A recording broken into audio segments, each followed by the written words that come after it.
Last time I built new fronts for our workshop kitchen, and this time I have 3 more upgrades for it. Some simple shelves, integrated lighting that turns on automatically, and a third one you might also like. But I'm gonna start with the shelves. From all the scrap pieces and offcuts I found this piece of pretty thick oak that has the perfect size for this application if I can cut it down the middle. But I'm gonna start with jointing both sides, so when I cut it down the middle, I can then just send it through the planer and have 2 nice boards.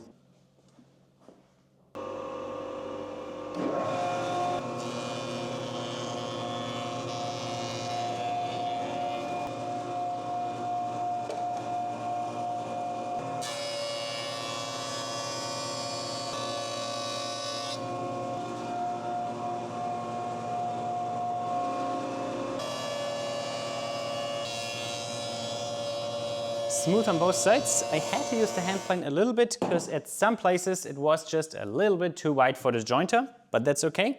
Now I can mark it down the center and then cut it.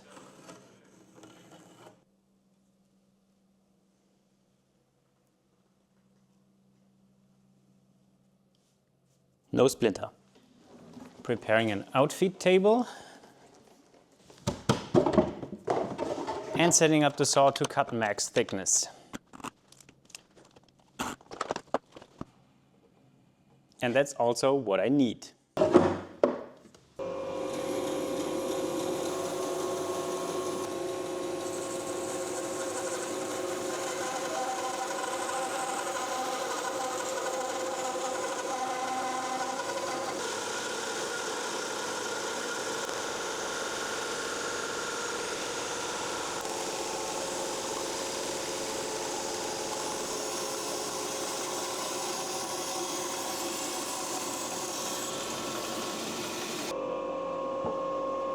Very happy with the result. In case you wonder, this is a carbide tipped blade I got pretty cheap off of AliExpress. There wasn't much to lose, so I gave it a shot and pretty happy with the performance. Now I cut the parts down to 25 centimeter width, so they are guaranteed to fit through the planer.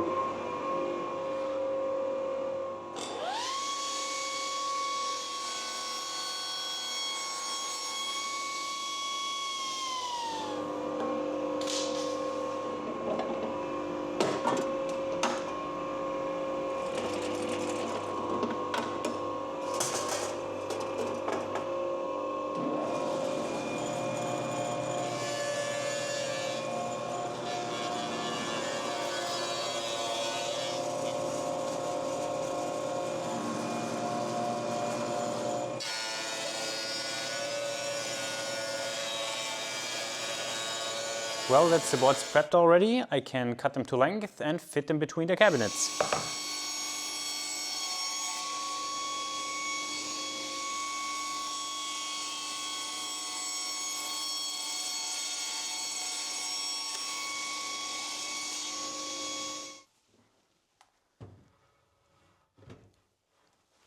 That looks good. Next, mounting it. My idea is to use small pieces of angle aluminum that I can screw to the cabinet sides and then put the shelf on that. And if I make certain cutouts in the shelf, it should be hidden and almost invisible. They just need a couple mounting holes.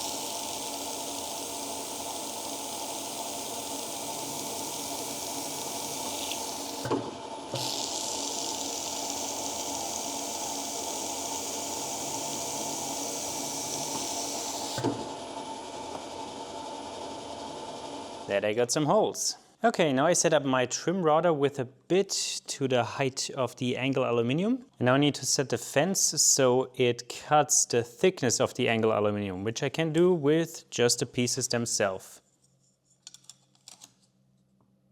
Like so.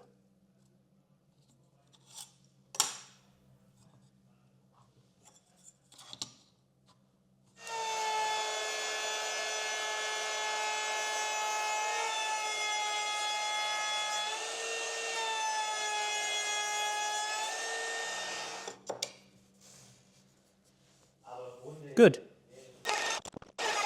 Okay, now with a bigger bit, I can make another cut to also make the angle flush with the surface.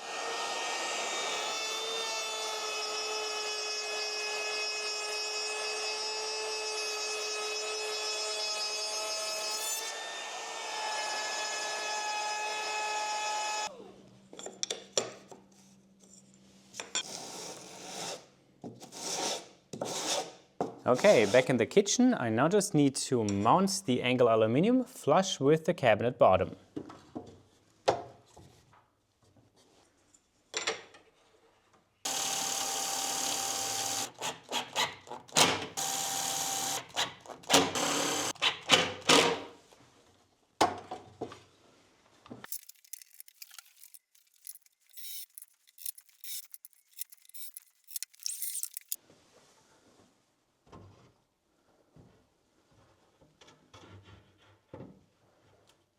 Sits nice and flat, isn't rocking, and flush on the bottom. And with these two screws now, I can fix it in place. But I'll do that later when it's finished. Now for mounting the upper bracket, I have a board that I use as spacer. Let it rest on the first one. And the same as before.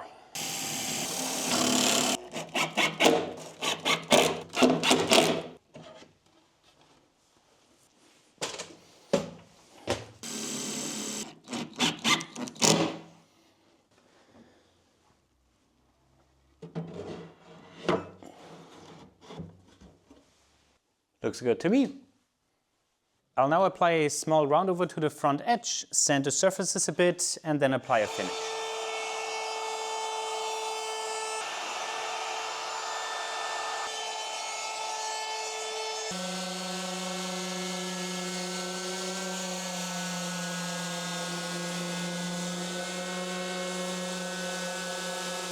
For the finish, I'm applying a hard wax oil, if it's still good. Let's see.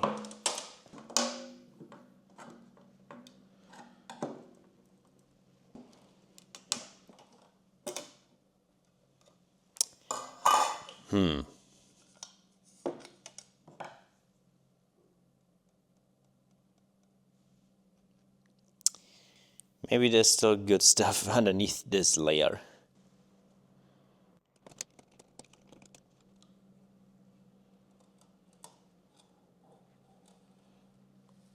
Well, it seals itself.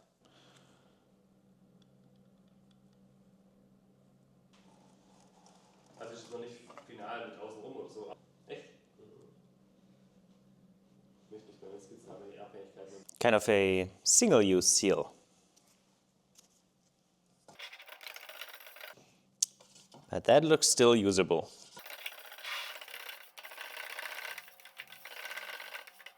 Now I apply a hard wax oil, mostly with a rag.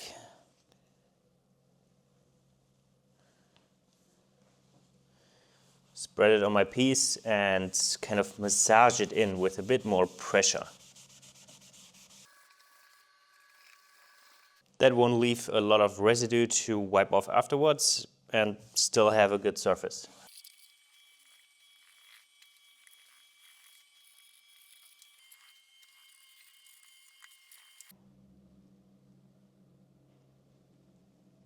Thanks to this massaging in, I have very little excess oil left on my pieces, so I used and waste less product. And the little bit that's left, I can wipe away in 15 minutes. And for this application then, one coat is also enough. It's 15 minutes later.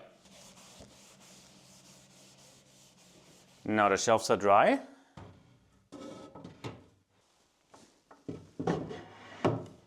Dropped in place like this, I can now transfer the hole positions from the angle bracket, drill pilot holes and mount them with screws.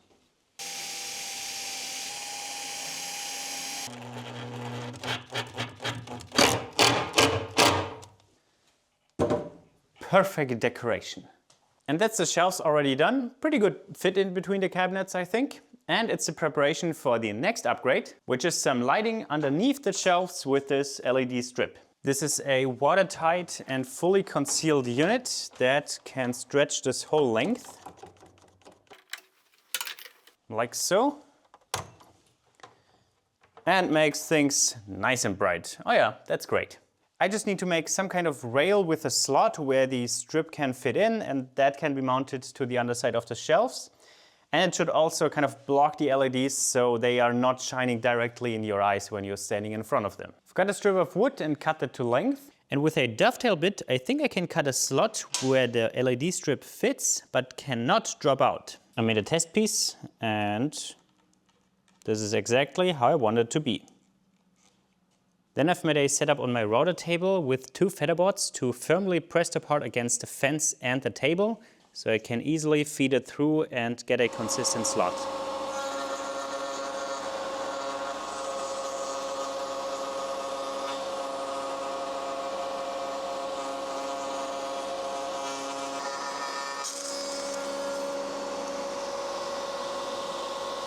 Let's see the fit. Pretty good. But it gets harder and harder to push the further I go in. I think I'm going to open up just a little bit. And now, shit, that was too much. Ah, crap. Second try, and that looks good. Yep. So now a second setup for a chamfer. And now we're looking like this, which makes it ready for some paint.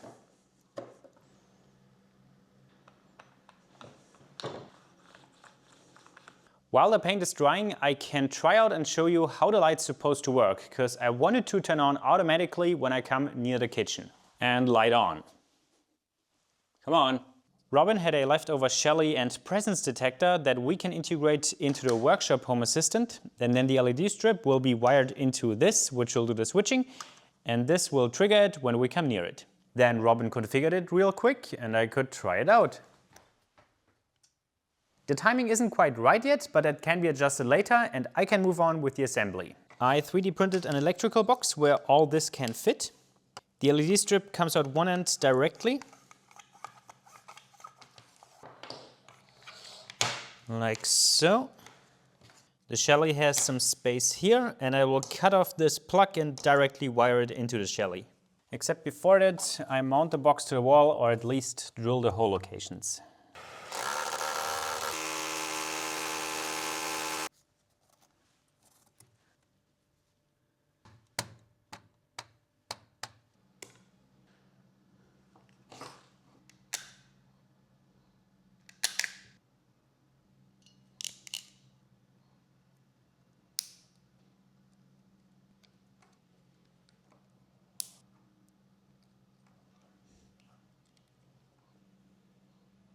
That's all the electrical components for now, but the Vagos still have some space because this cable that comes up here in the channel and supplies these outlets, I will cut and branch it off here so it supplies the Shelly and LED strip, and the other end then continues again to the outlets. So everything is then hardwired in.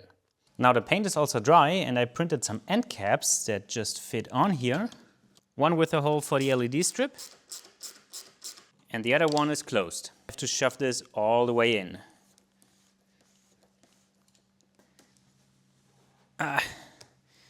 And pulling works better than pushing. It's still pretty hard.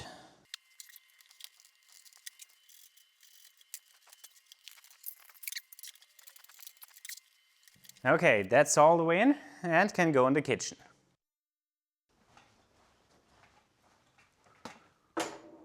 Of course, before I start working on the cable with live power, switching off the breaker, which would be this one. Yep, no more coffee.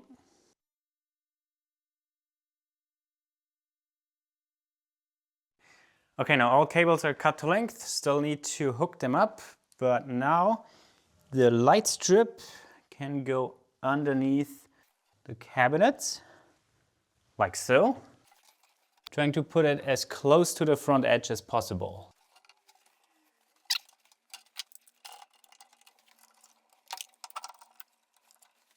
It makes kind of a sharp turn with the LED strip, but I don't see a reason why this shouldn't work. And my end caps now also are the screw mounting positions. One on this end, one on this end. Now without the clamps in the middle, it's a bit sagging, so to fix that I made these little clips that will support it right next to the shelf. Just need to get them installed. Slide them to position. Right there. Second one. Okay, and with them up, the sagging is okay. Now just wiring everything back up and see if it still works. Alright, fuses back in. Coffee machine works, that's good. And will the light still turn on? Yes! Very cool. Well, now with everything working, I can close the cable channels again and call this complete.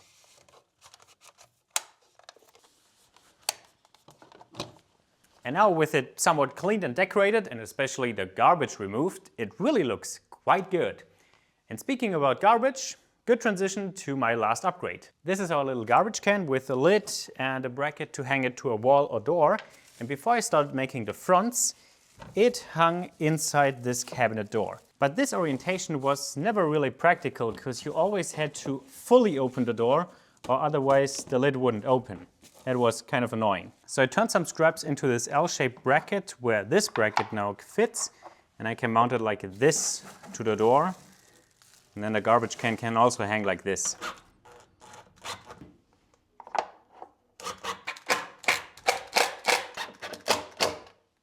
And mistake, I cannot reach this screw hole now. This height seems about right.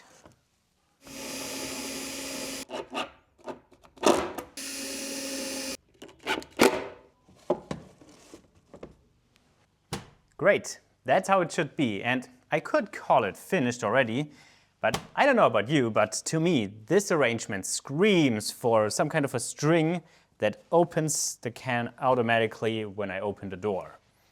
Let's do that. What I want to use is of course the string, then an eye hook that will go roughly here where the string can loop through. And then I want some kind of a quick attachment for the string to the lid, so when the door is open and I don't want the lid to be open, I can do so. And so I started with a 3D print for that mechanism. And then by iteration 3 I was happy with it, because the first one just was sliding in place and the hole was too small for the string. Then I added a little bit of a positive click and then I made it a bit stronger. That looks good. Now the string goes through and I just make a simple knot and slightly meld it together so it will never open. That's it.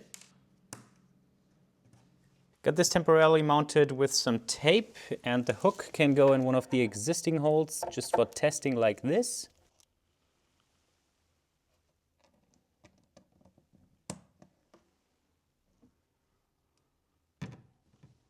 That seems to work.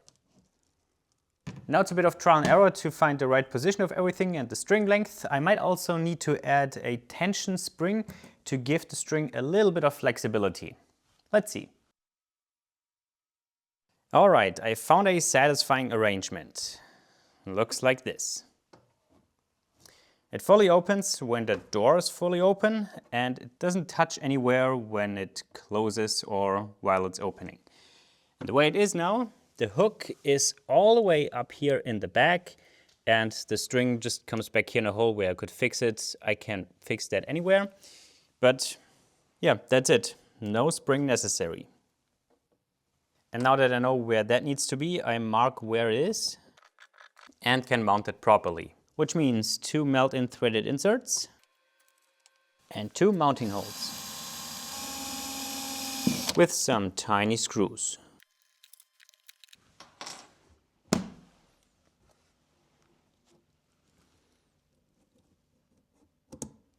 And that's done. I can throw away my prototypes. Very simple, but effective.